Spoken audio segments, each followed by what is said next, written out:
Mrs. Gandhi, how tense is the situation on your frontiers with Pakistan? It's very serious indeed.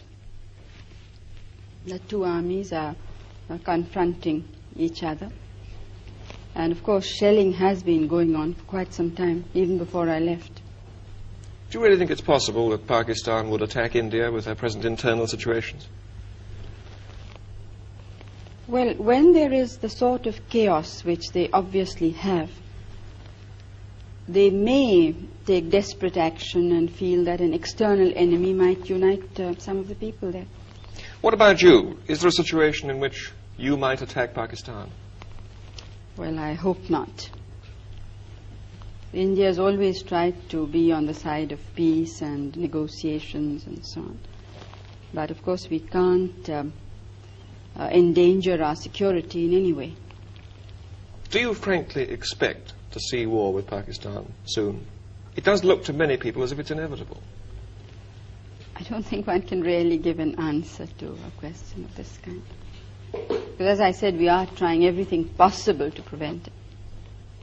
Why have you not felt able to agree, as the Pakistani president has, and he suggested it, that you should withdraw some troops from your frontiers? Pakistan, as I moved its troops forward a considerable time before we did. Now, while they were there on our border, nobody raised any question that this endangers peace, it endangers our country. Now, when we felt compelled in the interest of our defense, the whole world seems to have woken up. Now, it seems a very unrealistic situation to me. And as far as going back is concerned, our positions are much further back. I mean, we don't have a second line that could serve us should Pakistan decide to attack after all. So it would not be, I don't think I would be doing my duty to the country and to the people if we would agree. And one thing you must remember is that we have never attacked anybody, but we have been attacked 3 times. But do you support the Bangladesh guerrillas? Do you support a separate state in East Pakistan? You see, it's not a question of supporting or not. The question is what is likely to happen. I don't think we can shut our eyes to the situation in a neighboring state. I think, and I personally think that most of the world believes this, so they may not be willing to say it out openly, that Pakistan as it existed can never be the same again. But don't you think the situation on your frontiers might be less dangerous if you personally were to meet Yahya Khan, so that you understood each other's positions more clearly? Have you read some of Yahya Khan, the president's speeches and interviews? Yes. Well, and do you still think it would serve a useful purpose? Maybe you would understand each other's positions on the frontier better. You'd understand why your troops are stationed there. No, I understand it perfectly well. There's absolutely no doubt in my mind.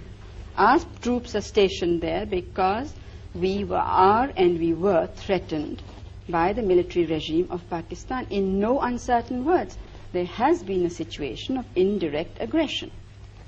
And I don't think that you could point out to me any other head of government who in the present circumstances would have been so restrained, when the entire country is not restrained. I mean, it is great difficulty that we are holding the situation. And then what we get outside is to equate us with a government which has killed more than 1 million people, which has created conditions of barbarity which I don't think the world has very seldom seen. Perhaps against the Jews in Hitler's time, but I don't think in any other time of history has this sort of thing been witnessed. Do you see yourself somehow being drawn into this, being involved in this in some way that you might have to intervene in East Pakistan? Out of humanity, almost. Well, East Bengal is the affair of the leaders of East Bengal. Now, it's up to them what should happen there. Final question. The refugees are still coming over and you have this enormous problem in India.